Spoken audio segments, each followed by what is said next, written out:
Los primeros días de mayo de 1879, el capitán Arturo Prat Chacón, que en ese momento era el comandante de la Covadonga, algo que estoy seguro que muchos no sabían, zarpa desde Valparaíso en dirección a Iquique, que era donde se encontraba la escuadra chilena bloqueando ese puerto que era peruano en ese tiempo. Esta historia que les voy a contar hoy día ocurre entre los días 1 y 7 de mayo y es contada por Julio Arturo Olid, que había logrado ser parte de la dotación de la Covadonga como ayudante de mecánico y renunciando incluso a un salario, o sea, a ración y sin sueldo. Eso en calidad de voluntario. Acompáñenme a revisar los primeros días de mayo de 1879. A fines de abril, Olid, que tenía 13 años por esos días, consigue ingresar como voluntario a la dotación de la Covadonga, ayudado por el ingeniero Severo Coros, a pesar de los intentos de su padre por desanimarlo. Por ahí nos cuenta Olid que hasta unos coscachos se ganó un día de esos en que su padre no le permitía enrolarse en el ejército. Solo los mayores de edad podían enrolarse en el ejército por esos días, y algunos niños que eran más macizos o más grandes lograban entrar mintiendo en el registro. Pero Olid, que era un poquito más raquítico, como él mismo lo dice, no era aceptado en esos días. Olid nos cuenta que el día 1 de mayo el ingeniero Coros lo llevó a la Covadonga y textualmente nos dice: dejándome en cubierta, bajó a la cámara del comandante para darle cuenta del nuevo tripulante que llevaba a bordo, bajo sus recomendables auspicios. Minutos después fui llamado a la cámara del comandante de la Covadonga, que era un cuartucho reducidísimo, donde se paseaba con las manos puestas a las espaldas un oficial de buena estatura, pálido, de amplia y blanca frente, el cual me interrogó sobre si tendría ánimo para desempeñar la pesada tarea de un aprendiz mecánico, siendo de tan corta edad. Yo me confundí un poco al contestar lo más acertadamente que pude, dada mi poca experiencia, pero me animó mucho, me fortaleció la expresión bondadosa y de tranquila serenidad con que se dignaba interrogarme el jefe del buque, más aún cuando yo me consideraba un perfecto microbio al lado de aquel gallardo y altivo oficial, de mirada suave a la vez que enérgica y penetrante. Salí de la cámara muy animado con el bondadoso tratamiento de aquel jefe, que era el capitán de fragata graduado don Arturo Prat. Según Olid, la Covadonga zarpa el 4 de mayo rumbo al norte y textualmente nos relata lo siguiente.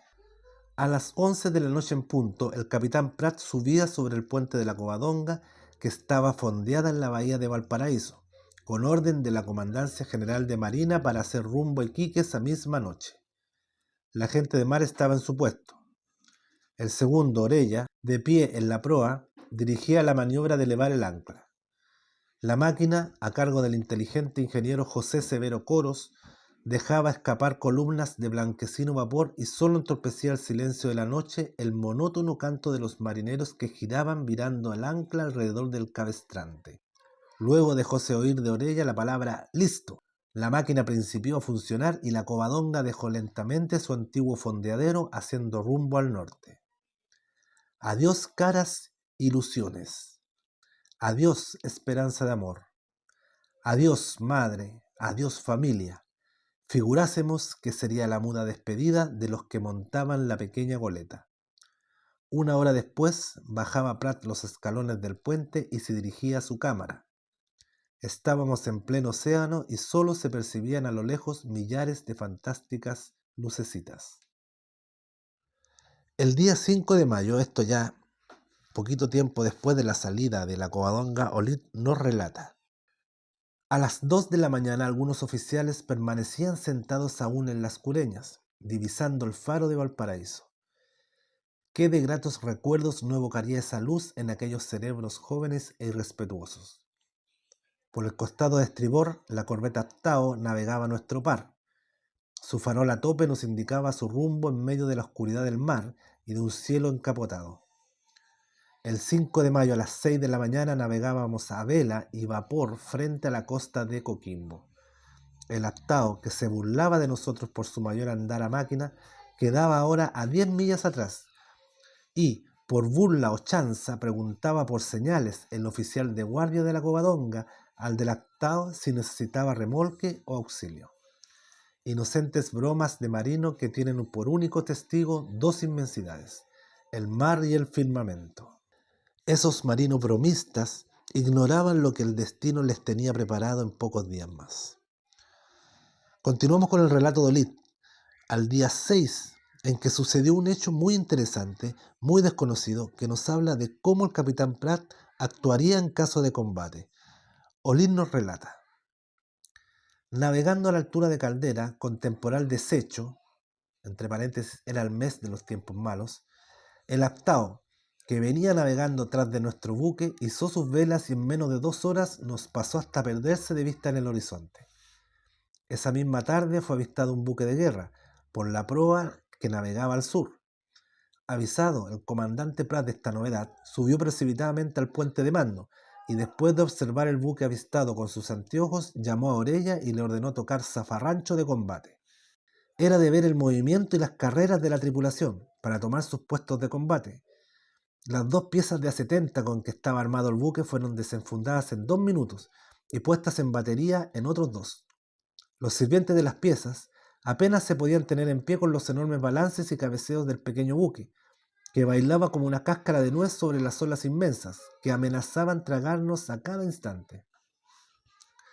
Las secciones de abordaje se armaron con sendas hachas y unos sables descomunales, cuya sola vista espantaba.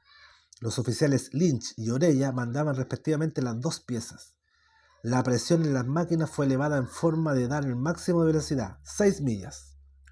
Y puesto así en facha, el querido tricolor al viento, esperamos acercar al buque avistado y mostrar a la vez su pabellón. Con natural ansiedad esperaban todos saber a qué atenerse con respecto al buque avistado, que ya teníamos casi encima, y que por su aspecto, su corte airoso y elegante, indicaba ser una corbeta de guerra. Algunos aseguraban que era la Unión, uno de los más veloces y mejores buques del enemigo, armado con 12 piezas de artillería superiores a las 2 nuestras. Todos miraban por encima de la borda al buque misterioso y el capitán Pratt, que permanecía impasible en el pequeño puente de mando. Yo recuerdo que fui mandado por el ingeniero al puente para comunicar al jefe que los calderos estaban al máximo de presión, y me llamó la atención la intensa palidez del comandante.